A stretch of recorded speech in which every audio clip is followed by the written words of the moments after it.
Olá, pessoal! Hoje nós vamos apresentar nosso trabalho sobre convecção forçada em escoamentos externos da disciplina de transferência de calor e massa com o professor Silvio Verdério. Nosso grupo é composto pela Isabelle Mello, pelo João Antônio, pela Letícia Paola e por mim, Rafael Thierry. Para contextualizar nosso trabalho, primeiro eu vou definir alguns termos introdutórios importantes. Para começar, é essencial entender o conceito de camada limite. Ela é uma região muito fina do escoamento localizada junto a uma superfície sólida. Nessa região, os efeitos da viscosidade são significativos. O fluido em contato direto com a parede satisfaz a chamada condição de aderência, ou seja, sua velocidade é nula na superfície. À medida que nós nos afastamos dessa parede, dentro da camada limite, a velocidade e também a temperatura do fluido variam gradualmente, até atingirem os valores de escoamento principal.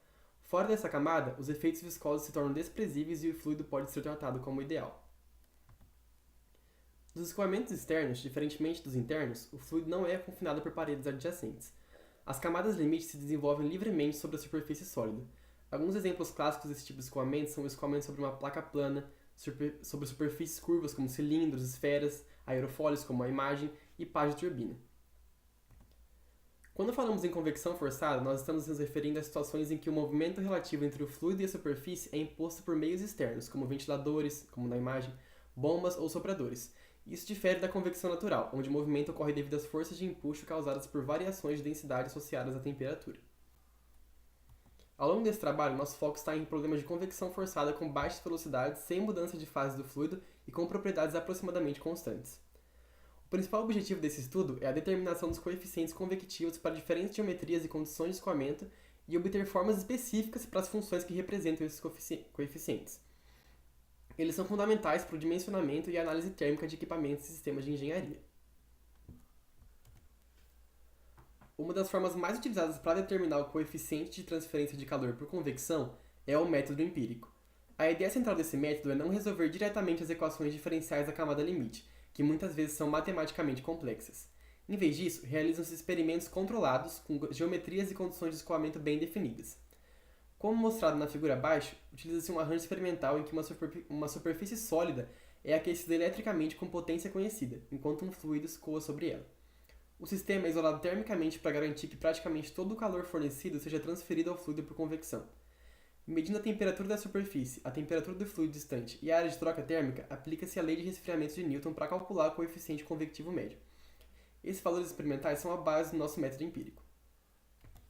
Esses resultados experimentais são então organizados na forma de correlações adimensionais, utilizando principalmente os números de Reynolds, que indicam o regime do escoamento, Prandtl, que relaciona a difusão de momento com a difusão de calor, e Nusselt, que quantifica a intensidade da transferência de calor por convecção.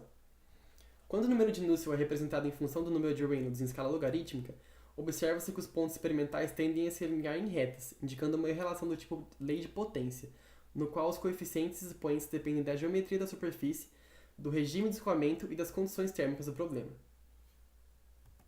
Normalmente, as propriedades do fluido são constantes e avaliadas na chamada temperatura de filme. Quando essa hipótese não é válida, utilizam-se fatores corretivos para levar em conta a variação das propriedades. Essas relações empíricas são amplamente utilizadas na engenharia por sua simplicidade e praticidade. No entanto, é importante destacar que sua precisão é limitada à faixa experimental em que foram obtidas, podendo apresentar erros de ordem de 20 a 25%. Esse mesmo raciocínio ele pode ser estendido à transferência de massa por convecção, por meio da analogia entre calor e massa, substituindo o número de Nusselt pelo número de Sherwood e o número de Prandtl pelo número de Schmidt. Agora nós vamos focar no caso do escoamento laminar sobre uma placa plana isotérmica, que possui grande importância teórica. Esse problema ele é analisado a partir das equações de camada limite, assumindo escoamento laminar incompressível, em regime permanente, com propriedades constantes e sem gradiente de pressão ao longo da placa. A solução clássica desse problema é conhecida como a solução de Blasius, proposta em 1908. Essa solução permite determinar os principais parâmetros do escoamento, como a espessura da camada limite de velocidade, o coeficiente de atrito na parede e os parâmetros associados à transferência de calor. A espessura da camada limite cresce ao longo da placa e diminui com o aumento do número de Reynolds local, que é expresso pela seguinte fórmula. O efeito da viscosidade na parede é quantificado pelo coeficiente de atrito local, que diminui ao longo da placa, que é expressado pela seguinte fórmula. Já a transferência de calor ela é caracterizada pelo número de Nusselt local, válido para números de Prandtl maiores ou iguais a 0,6, que é expresso pela seguinte fórmula. Isso indica que o coeficiente convectivo aumenta com o número de Reynolds e também com o número de Prandtl. Além desses valores locais, também podem ser definidos parâmetros médios, desde a aresta frontal até um ponto x. Um resultado importante é que os coeficientes médios são o dobro dos coeficientes locais avaliados nesse mesmo ponto, o que facilita bastante os cálculos em aplicações práticas. E como nós podemos ver, nós podemos definir o coeficiente de atrito médio e também o número de Nusselt médio. Para fluidos com número de Prandtl muito pequeno, menor ou igual a 0,05, e o produto do número de Reynolds local pelo número de Prandtl maior ou igual a 100, utiliza-se a correlação a seguir. Agora, para todos os números de Prandtl em escoamento laminar sobre placa plana isotérmica, Churchill e Ozon, lá em 1973, propuseram essa correlação unificada.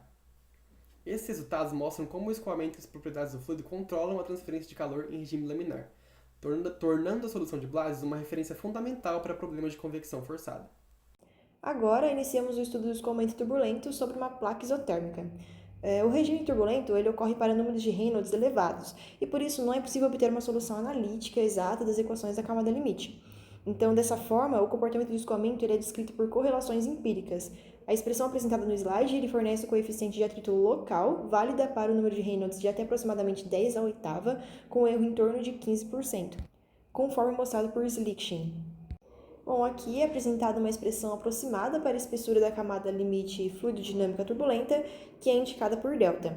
Comparando com o regime laminar, observa-se que a camada limite turbulenta ela cresce mais rapidamente ao longo da placa.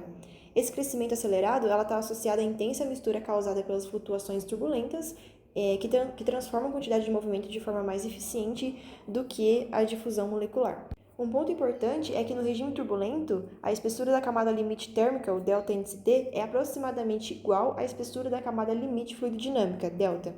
Isso ocorre porque no escoamento turbulento, tanto o transporte de quantidade de movimento quanto o transporte de energia, elas são dominadas pelas mesmas flutuações turbulentas. Como consequência, a camada limite térmica deixa de depender do número de Prandtl, diferente do que ocorre no regime laminar. Com base na analogia de Reynolds modificada, também conhecida como analogia de Chilton-Coburn, o slide mostra uma expressão para o número de Nusselt local no escoamento turbulento. Essa relação conecta diretamente o coeficiente de transferência de calor com o comportamento do escoamento, representado pelo número de Reynolds local. A maior mistura no regime turbulento ela resulta em valores mais elevados de Nusselt quando comparados ao regime laminar. Agora será discutida a condição de camada limite mista, que ocorre quando o escoamento ela sofre uma transição de laminar para turbulento ao longo da placa. Quando a transição ocorre em um ponto XC suficientemente amontante da borda de saída, ou seja, quando XC sobre L é menor ou igual a 0,95, os coeficientes médios passam a ser influenciados por ambos os dois regimes. Por isso, não é adequado utilizar apenas correlações puramente laminares ou puramente turbulentas. Então, é necessário a expressão do coeficiente médio de transferência de calor para essa placa com uma camada limite mista.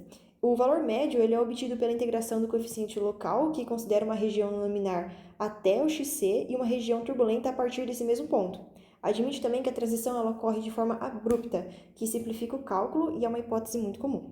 Depois de realizar a integração apresentada anteriormente, obtém a expressão final para o número de Nusselt médio. Essa equação ela depende tanto do número de Reynolds baseado no comprimento total da placa, quanto do número de Reynolds no ponto de transição. Aqui também indica a faixa de validade da correlação, que deve ser respeitada para garantir resultados fisicamente coerentes. Também nessa equação, o termo A é introduzido para contabilizar a contribuição da porção laminar que foi subtraída no início da placa. A constante A é dada pela expressão que está sendo apresentada no slide. De forma análoga à transferência de calor, o coeficiente de atrito médio em toda a placa também precisa levar em consideração as duas regiões, a laminar e a turbulenta. Então, o coeficiente de atrito médio ela é obtida pela integração do coeficiente de atrito local ao longo de todo o comprimento L. Essa integração soma a contribuição do regime laminar, que vai de 0 até o ponto de transição XC, e com a contribuição do regime turbulento, que vai de XC até o comprimento total L. Depois da integração dessas correlações de CF, o laminar e o turbulento, a expressão final para o coeficiente de atrito é dada pela segunda equação do slide. Além disso, nessa equação, o 2A sobre o RL corrige o cálculo para a influência da porção laminar inicial de maneira semelhante ao que vimos no número de Nusselt. Essa correlação é válida para os números de Reynolds que são baseados no comprimento total, que se encontra entre o número de Reynolds crítico e o 10 elevado à oitava. Agora eu vou introduzir o conceito de comprimento inicial não aquecido, que é representado pela letra grega Xi, Em muitas aplicações, o escoamento passa por um trecho inicial onde a superfície da placa não está aquecida, ou seja, o TS, a temperatura de superfície, é igual à temperatura do fluido, ou seja, não existe troca de calor. Durante esse período, o escoamento desenvolve apenas a camada limite fluidodinâmica, que é representada pelo delta, que governa o atrito. A camada limite térmica, o ΔT, só começa a desenvolver no ponto onde o aquecimento é iniciado, ou seja, a partir do X. Esse é um ponto importante porque quando o aquecimento finalmente se inicia, a camada limite térmica passa a crescer sobre uma camada limite fluidodinâmica, que já está formada. Essa situação ela vai alterar os gradientes de temperatura e, consequentemente, a taxa de transferência de calor convectiva, que exige correções que vamos ver a seguir. Então, para quantificar essa variação na transferência de calor causada pelo trecho inicial não aquecido, utilizamos essa correlação para o número de Nusselt local. Então, a primeira equação ali no slide mostra que o NU, que é o número de Nusselt local, avaliado na condição onde o X é igual a zero, ela está sendo dividida por um fator de correção. Esse fator ele diminui o valor do Nusselt, refletindo a menor transferência de calor causada pelo atraso no aquecimento. Além disso, a validade e a precisão dessa correção depende dos coeficientes A, B e C, fornecidos na tabela ao lado. Os expoentes A e B controlam a forma de como a correção é aplicada e os seus valores variam conforme o regime. Em um regime laminar, os valores de A e B eles são fixos. Em um regime turbulento, eles assumem outros valores, indicando que a influência do comprimento não aquecido é diferente quando o escoamento já é turbulento. É crucial selecionar a coluna correta, seja ela para escoamento laminar ou turbulento, e inserir esses valores na equação para garantir que a taxa de transferência de calor local seja calculada de forma precisa. Por fim, precisamos do número de Nusselt médio para calcular a taxa de transferência de calor total na placa. Essa equação ela integra o efeito do comprimento não aquecido X ao longo de toda a superfície. Essa equação ela corrige o valor médio do número de Nusselt para uma placa totalmente aquecida com um fator de correção médio. Além disso, nessa fórmula, a principal diferença entre os regimes laminar e o turbulento é capturado pelo expoente P. Então, para o escoamento laminar, o expoente P ele tem um valor igual a 2, enquanto para o escoamento turbulento, o expoente P é igual a 8. Então, ao utilizar o valor de P correto para o regime estudado, a gente consegue obter uma estimativa confiável da transferência de calor média, mesmo em situações mais complexas, como a presença do comprimento não aquecido X. Na seção Metodologia para um cálculo de convecção, a gente tem uma sequência de regras simples para poder aplicar a correlação correta a qualquer tipo de situação de escoamento. Então, o processo ele é resumido em 6 passos essenciais, que garantem a utilização da ferramenta de maneira apropriada para o problema físico. Então, o primeiro passo é sempre o reconhecimento da geometria.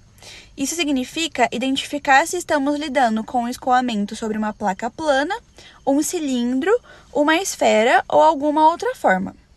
O segundo passo ele é muito importante, onde a gente vai especificar a temperatura de referência apropriada e determinar as propriedades do fluido pertinentes naquela temperatura.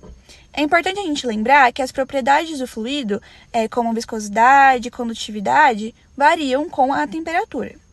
O terceiro passo é muito importante para problemas de transferência de massa. Então, nesse tipo de problema, as propriedades pertinentes do fluido são aquelas da espécie B.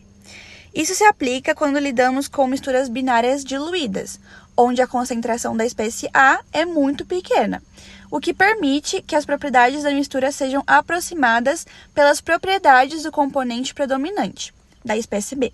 O quarto passo, então, é onde a gente calcula o número de Reynolds e o número de Schmidt, em problemas de massa, que é o parâmetro que nos dirá se o escoamento sobre a geometria, por exemplo, uma placa plana, é laminar ou turbulento. Então, as condições da camada limite são fortemente influenciadas por esse número. O quinto passo é onde a gente vai focar no resultado desejado, decidir se o coeficiente local ou o coeficiente médio na superfície é necessário. Então, essa decisão ela é baseada no que queremos encontrar. O coeficiente local ele é usado para determinar o fluxo em um ponto específico sobre a superfície, e o coeficiente médio determina a taxa de transferência em toda a superfície. O passo final, o passo 6, é onde a gente seleciona a correlação apropriada. A seleção é feita cruzando todas as informações anteriores: a geometria, o regime de escoamento, se é laminar ou turbulento, e o tipo de coeficiente, local ou médio. a gente precisa escolher a expressão de número de Nusselt ou número de Sherwood, que se encaixa perfeitamente nessas condições. Passamos agora para a próxima geometria em um escoamento externo, o cilindro em um escoamento cruzado. Essa é uma geometria de um caso clássico para poder entender a separação de uma camada limite. Observando o diagrama, a gente consegue ver que o escoamento ele é inicialmente uniforme, mas ao atingir o cilindro, ele é dividido. Nós temos 3 pontos chaves a analisar. Primeiro, o ponto de estagnação frontal. Segundo, o ponto de separação. E terceiro, a esteira. Na região frontal do cilindro, o fluido ele deve parar no ponto de estagnação frontal. Isso gera um aumento de pressão que atua como um gradiente de pressão favorável. Nessa região frontal, o gradiente de pressão é menor do que zero. O fluido então acelera e a camada limite permanece fina. Após o meio do cilindro, o escoamento tem que contornar a superfície e o gradiente de pressão muda para adverso. Nesta região posterior, o gradiente de pressão é maior do que zero. Isso faz com que a velocidade do fluido perto da superfície diminua e o escoamento tende a reverter. O número de Reynolds é o principal parâmetro que governa o escoamento sobre o cilindro, porque é ele que vai determinar a posição do ponto de separação. A ocorrência de transição na camada limite influencia significativamente a sua separação. Para um número de Reynolds menor ou igual a 2 vezes 10 à quinta, a camada limite é laminar e a separação ela ocorre mais cedo, em um ângulo de aproximadamente 80 graus. Para um número de Reynolds maior ou igual a 2 vezes 10 à quinta, ocorre a transição para o turbulento. A camada limite turbulenta ela é mais robusta, resistindo ao gradiente de pressão adverso, e a separação é retardada para um ângulo de aproximadamente 140 graus.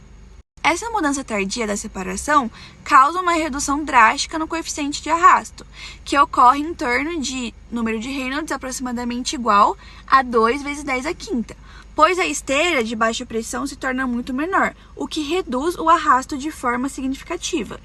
Após o ponto de separação, a gente tem a formação da esteira, que é uma região de escoamento reverso, turbulento e de baixa pressão, caracterizada pela formação de vórtices. Essa imagem é uma visualização real do escoamento sobre o cilindro, especificamente em número de Reynolds de 2000. Esse valor ele se encontra no regime onde o escoamento é subcrítico, ou seja, abaixo de 2 vezes 10 à quinta. A formação de esteira causa uma diferença de pressão significativa entre a frente e a traseira do cilindro. Essa diferença gera a maior parte da força de arrasto.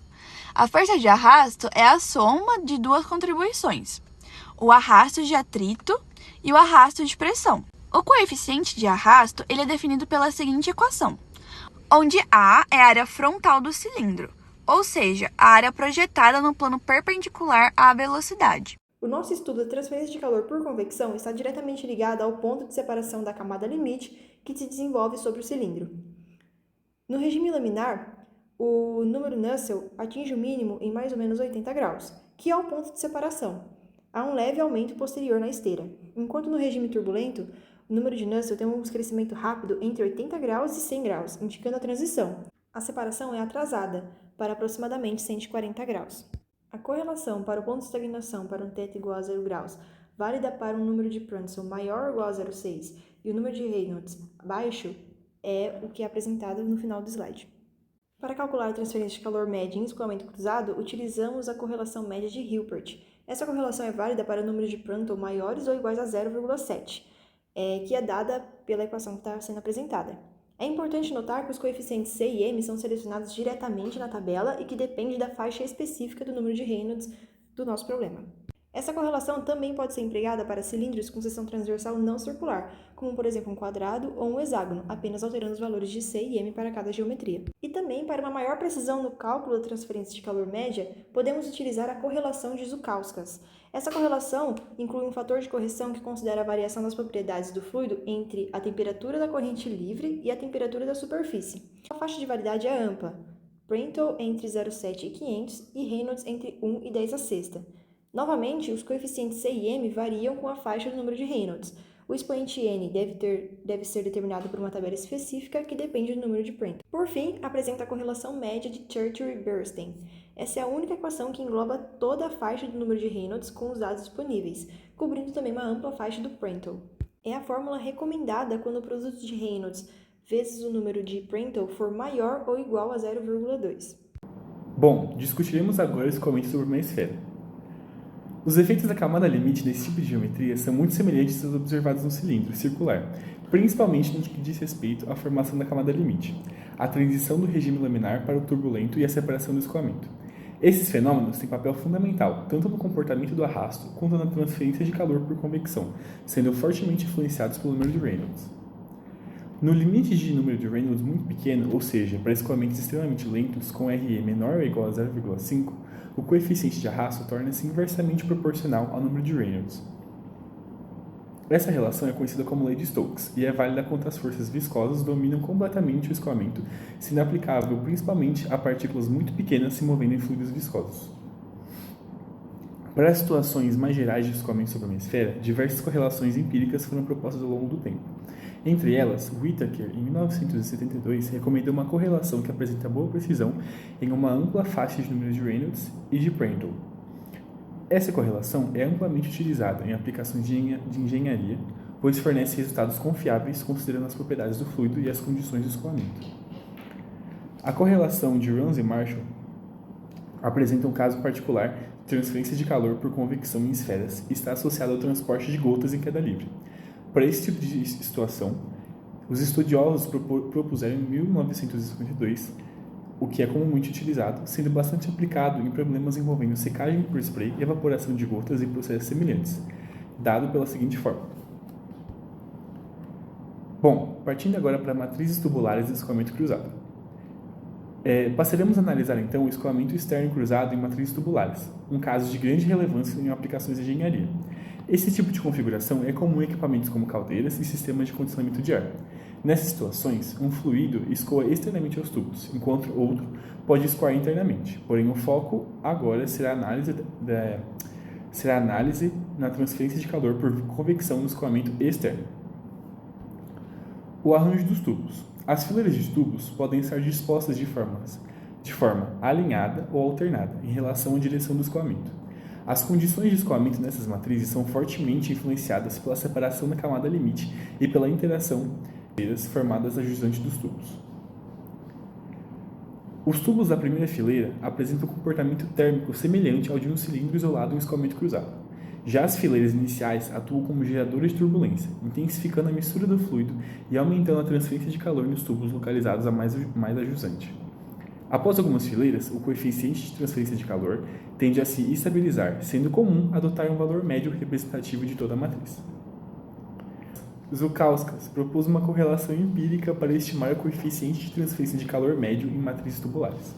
Essa correlação considera o número de Reynolds máximo do escoamento e leva em conta o arranjo geométrico dos tubos, como está expresso abaixo. Bom, a correlação de Žukauskas é amplamente utilizada em projetos de trocadores de calor, pois ela fornece uma boa estimativa do comportamento térmico médio do conjunto dos tubos. Essa tabela nos ajuda a encontrar o valor de C e N necessários para poder usar nesses cálculos. E ela também traz um fator de correção. Quando o número de fileiras de tubos é menor ou igual a 20, observa-se uma redução no coeficiente de transferência de calor médio. Nesses casos, utiliza-se um fator de correção para ajustar os resultados obtidos pela correlação, como está listado abaixo. O número de Reynolds máximo utilizado nas correlações é baseado na velocidade máxima do fluido no interior da matriz tubular. Essa velocidade depende diretamente do arranjo dos tubos, podendo ser alinhado, como o caso do slide abaixo, ou alternado. O arranjo alternado, em geral, promove uma maior turbulência e, consequentemente, maiores coeficientes conectivos. À medida que o fluido escoa através da matriz tubular, sua temperatura varia significativamente, aproximando-se da temperatura da superfície dos tubos. Dessa forma, a simples utilização de diferença de temperatura entre a superfície e o fluido livre pode superestimar a taxa de transferência de calor. Para uma estimativa mais precisa, utiliza-se a diferença de temperatura média logarítmica, que leva em conta a variação térmica do fluido ao longo do escoamento. Com essa diferença de temperatura, é possível calcular de forma mais realista a taxa de transferência de calor por unidade de comprimento de tubo, usando as fórmulas abaixo. Além da transferência de calor, outro fator importante em matrizes tubulares é a queda de pressão associada ao escoamento. A potência necessária para movimentar o fluido está diretamente relacionada a essa queda de pressão, representando o custo operacional significativo dos sistemas térmicos. A partir dessa forma, onde o fator F é o fator de atrito e o X é o fator de correção. Agora, podemos passar para o exercício proposto. Escolhemos o problema 7.10, intitulado: considere ar atmosférico a 25 graus Celsius e a uma velocidade de 25 metros por segundo, escoando sobre as duas superfícies de uma placa plana com 1 metro de comprimento, mantida a 125 graus Celsius. Determine a taxa de transferência de calor saindo da placa por unidade de largura para valores do número de Reynolds crítico de 10 elevado à quinta, 5 vezes 10 elevado à quinta e 10 elevado à sexta. Algumas hipóteses para podermos resolver esse exercício: regime estacionário, placa plana isolada de vizinhança / transferência de calor adicional desprezível, propriedades físicas constantes, escoamento incompreensível e geração interna de calor desprezível. Alguns dados que o exercício nos forneceu: temperatura do ar atmosférico T infinito a 25 graus Celsius ou 298 Kelvin, temperatura da superfície da placa plana TS de 125 graus Celsius ou 398 Kelvin, velocidade de escoamento do ar igual a 25 metros por segundo e comprimento da placa plana igual a 1 metro. Dessa forma, conseguimos calcular a temperatura média do filme no ar. No caso, é a soma do TS com T infinito dividido por 2, resultando em 348 Kelvin. Com a temperatura de filme, nós vamos obter a densidade, condutividade térmica, viscosidade cinemática, número de Prandtl, na tabela A4 do livro do Micropera. Propriedades termofísicas de gases à pressão atmosférica. Há uma temperatura média do filme de 348 Kelvin. Por isso, por meio de interpolação entre as temperaturas de 300 Kelvin e 350 Kelvin, podemos chegar nos dados de densidade do ar, condutividade térmica, viscosidade cinemática e número de Prandtl citados abaixo. Calculando então o número de Reynolds para essa situação, nós chegamos em 1,2 vezes 10 elevado à sexta. Com esse número de Reynolds calculado, podemos perceber que ele é maior do que o número de Reynolds crítico para os 3 casos fornecidos no enunciado: 10 elevado à quinta, 5 vezes 10 elevado à quinta e 10 elevado à sexta. Temos então que o fluxo é turbulento e, portanto, podemos calcular o número de Nusselt usando a equação abaixo. Aqui, o PR é o número de Prandtl, e o REL é o número de Reynolds, e A é uma constante. Temos que A pode ser calculado a partir do Reynolds crítico, e da equação abaixo. Para o caso 1, teremos então, considerando Reynolds de 10 elevado a 5, vamos calcular a constante A. Usando a fórmula, chegamos no valor de A igual a 160,025. Agora, vamos calcular o número de Nusselt seguindo a fórmula. Chegamos no valor de 2.266,92. Com os valores conseguidos anteriormente, vamos calcular agora o coeficiente de transferência de calor usando a solução abaixo e substituindo. Dessa forma, chegamos que o HL é 67,78 watts por metro quadrado Kelvin. Com o coeficiente de transferência de calor, podemos calcular a taxa de transferência de calor por unidade de largura da placa, usando a seguinte relação. Aqui, o AS é a área da superfície por onde ocorre o escoamento. Temos que o escoamento ocorre em ambos os lados, e a área de um dos lados é dada por a área é igual a L vezes o W. Assim, podemos dizer que o Q' é dado pela seguinte fórmula, e substituindo por todos os valores que encontramos até agora, chegamos que o Q' para o caso 1 é de 13,556 kWm. Para os casos 2 e 3, utilizaremos a mesma base de cálculos. Dessa forma, para o caso 2, temos Reynolds 5 vezes 10 à quinta, o A resultando em 871,323, Nusselt 1635,28, HL 48,894 watt por metro quadrado Kelvin e o Q' 9,77 kW por metro. No caso 3, Reynolds de 10 elevado a sexta, um A de 1670,542, Nusselt de 925,458, um HL de 27,67 watt por metro quadrado Kelvin e um Q' de 5,534 kW por metro. Concluindo, ou melhor, resumindo, para o caso 1 de 10 elevado à quinta, temos um Q' de 13,556 kW por metro. Para o caso 2, com Reynolds de 5 vezes 10 elevado à quinta, temos um Q' de 9,7788 kW por metro. Para o caso 3, Reynolds de 10 elevado à sexta, temos um Q' de 5,534 kW por metro. A partir da nossa apresentação, nós podemos concluir que o estudo da convecção forçada em escoamentos externos evidencia que a transferência de calor está intimamente ligada ao desenvolvimento da camada limite, ao regime de escoamento e à geometria da superfície sobre a qual o fluido escoa. Ao longo do capítulo, observou-se que, embora as soluções analíticas existam para casos ideais, como o escoamento laminar sobre uma placa plana, a maioria dos problemas de engenharia é tratada por meio de correlações empíricas baseadas em números adimensionais, como Reynolds, Prandtl e Nusselt.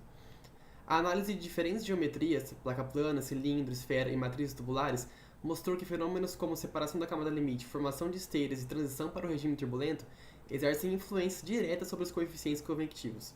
Em especial, em matrizes tubulares, a interação das esteiras e o aumento da turbulência ao longo das fileiras explicam a variação e posterior estabilização da transferência de calor, justificando o uso de coeficientes médios e da diferença da temperatura média logarítmica para uma estimativa mais realista da taxa de troca térmica. Por fim, destacou-se que a análise térmica não pode ser dissociada dos aspectos fluidodinâmicos, uma vez que a queda de pressão associada ao escoamento representa um custo operacional relevante. Assim, o projeto e a análise de sistemas de convecção forçada devem sempre buscar um compromisso entre desempenho térmico, confiabilidade das correlações e eficiência energética global. Aqui estão algumas das referências que nós utilizamos, e essa foi a nossa apresentação. Muito obrigado pela atenção.